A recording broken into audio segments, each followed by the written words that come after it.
Dito tayo ngayon sa Marilake and we have the Hero Hunk 160R 4V Brusco, no? Di mo akalaing 160cc lang pero ang lapad nito.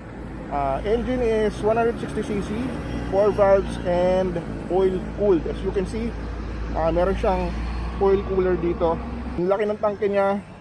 Trinay ko ilagay yung magnetic bag ko dito pero hindi kumapit. Ito po yung upuan nyo. Grabe ang kapal ng upuan nito, harap. Tapos yung sa angkas, ang kapal, oh, ang lambot. Then ito yung rear view. Para siyang tinapyas dito pero pogi pa rin. Grab bar, turn signal lights. Tapos meron siyang mudguard dito sa ilalim. Pwede mo rin itong tanggalin para mas pogi. Pero sa ganito sitwasyon, ulan araw, mas mahina meron ka ng mudguard dyan para iwas talsik na rin. Now, mounting to. Lalagyan ng susi nandito. Ayan. Ito nilagay ko lang to kasi para sa maps. Nilagay ko lang yung tinanggal ko lang. Ayan. Sa kaliwa is ito, yung high and low beam, turn signals, busina. Meron siya dito nung flasher. Sa kabila naman sa right side, meron siyang hazard switch. Yes, built-in na yung hazard niya. Tapos may kill switch dito. Ayan. Then yung start, ayan na rin, throttle. Pareho siyang naka disc brake harap likod. And ito, start natin. Yan yung animation niya. Get, set, go. Ang kagandahan dito sa dash niya, meron siyang gear indicator. So kung medyo newbie ka, hindi ka pa sanay mga pa sa manual, may indicator siya kung anong gear ka na. Tapos surprisingly, hindi ako nahirapan maghanap ng neutral. Napakadali hanapin. Alam ko hindi pa siya naka-slipper clutch, pero napakaswabe ng kambyuan dito. ABS equipped siya, harap lang. As you can see, nagpa-flash yung ABS niya. Kasi pagka mababa yung takbo mo pa, nakahinto ka or mababa pa yung takbo mo below 5 kph, umiilaw yan. Pero as you go along, tumatakbo ka na pabilis, nawawala yan. Pero pagtuloy pa rin yung ilaw niyan kahit medyo naka 10 kilometers per hour ka na mahigit, may problema yung ABS. Better have it checked. Laki, oh, laki ng tangke. Ang ganda pa nung branding niya dito.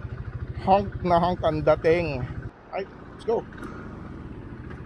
For the engine, yung engine niya very smooth. Mas gusto niya yung takbuhan na nasa mid to high RPM ka.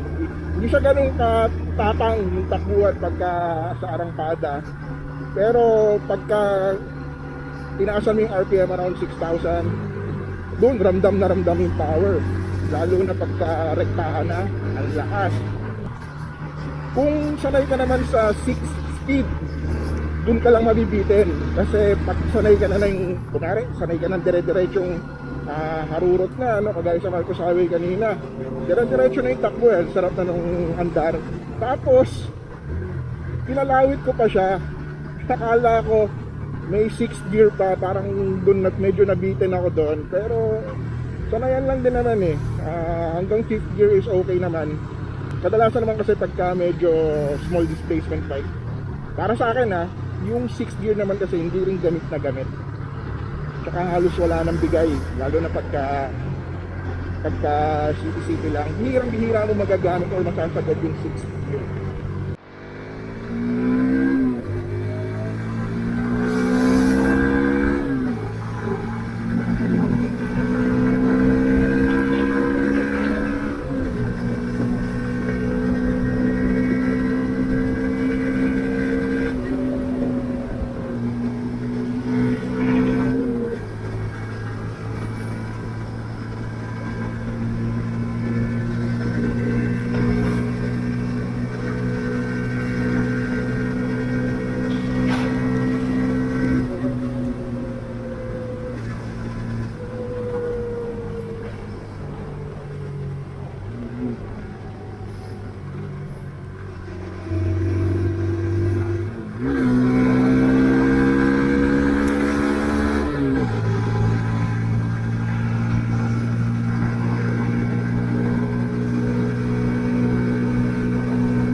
Usapang suspension naman tayo. Sa harap, Kita nyo naman, ang laki ng tubo sa harap, di ba? Talagang parang big bike na yung dating. And ang ganda ng play. For me, personally, ang ganda ng play. Kasi ramdam mo sa preno pa lang eh. Tapos sa mga kaldag, ang lalim ng play nung harap, malambot. Tapos yung likod, adjustable yung monoshock niya sa likod, adjustable, 7 or 8 inch ata. And then, malambot din. Tapos nasusuportahan pa nung foam nung upuan na napakakapal, kaya sobrang komportable niya gamitin. Tapos dito, sakto yung akap ng legs mo dito sa tangke. Sa preno naman, yes, katulad na sinabi ko kanina, front and rear, naka disc brake na, malakas yung preno sa harap. Yun nga lang, medyo malalim yung play. Hindi kailangan mo pandiinan para kumagat talaga. Pero hindi ko kasi chinek kung pwede adjust. Pero malakas yung preno niya, yung harap. And then, yung likod naman is sakto lang.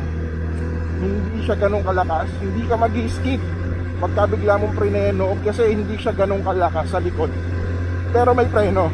Pag kailangan mo gamitin yung rear brake mo, goods siya. Kaya lang ako kasi masanay ako gumamit ng harap talaga. Not unless emergency or biglaan talaga, sinasabay ko yung likod.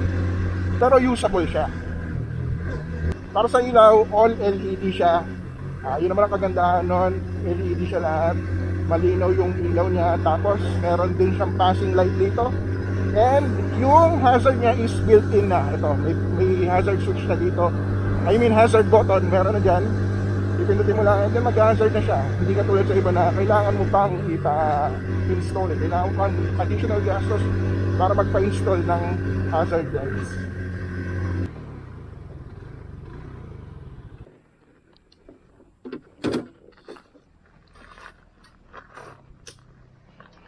.59 ako and medyo may kataasan siya. Hindi naman ako tiptoe pero sakto lang yung lapat ng paa ko pagka nakasakay ako dito. So kung medyo mas mababa ka sa 5'9", I think magiging naka-tiptoe ka dyan.